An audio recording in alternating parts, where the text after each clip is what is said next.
प्राचीन काल में हिमालय के ऊपरी क्षेत्र में एक साधारण योगी की तरह भगवान शिव ने अद्भुत साधना की। उनकी इस असीम ऊर्जा और ज्ञान को देखकर 7 ज्ञानी ऋषि, जिन्हें सप्त ऋषि के नाम से भी जाना जाता है, उनके पास पहुँचे और इस परम ज्ञान को सीखने की इच्छा जताई। तब भगवान शिव ने उन्हें तुरंत अपना शिष्य नहीं बनाया, बल्कि उनकी निष्ठा और 84 वर्षों की लंबी प्रतीक्षा व साधना को परखा।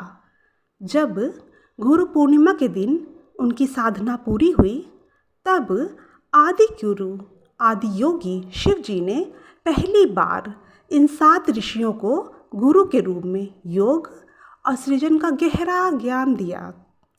सप्त ऋषियों ने भगवान शिव से ज्ञान प्राप्त किया और इसके बाद इस दिव्य ज्ञान को पूरी पृथ्वी के अलग अलग हिस्सों में जाकर पूरी मानवता में फैलाया।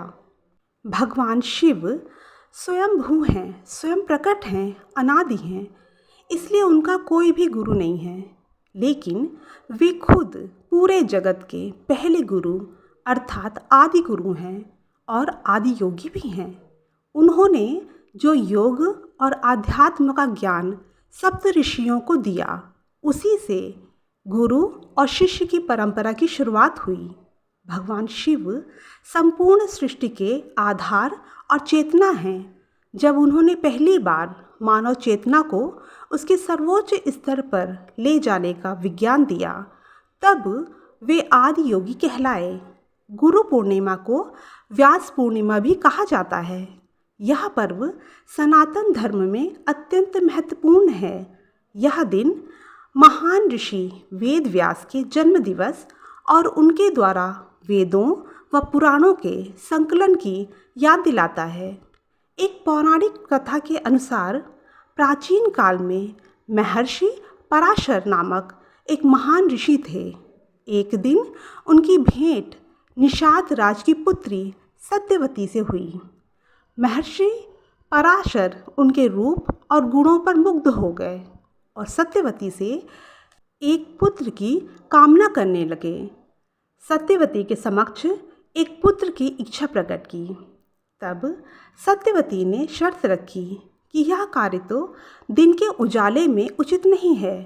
तब ऋषि ने अपनी योग माया से चारों ओर कोहरा उत्पन्न कर दिया।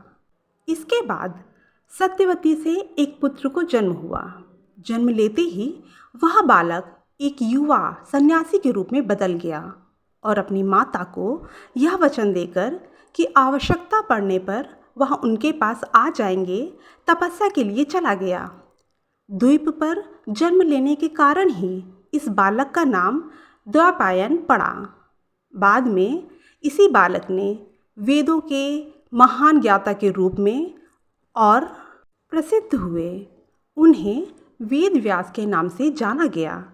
द्वापर युग में महर्षि वेद व्यास ने मानव जाति के कल्याण और ज्ञान के विस्तार के लिए एक विशाल वेद को 4 भागों में ऋग्वेद, सामवेद, यजुर्वेद और अथर्ववेद में विभाजित किया।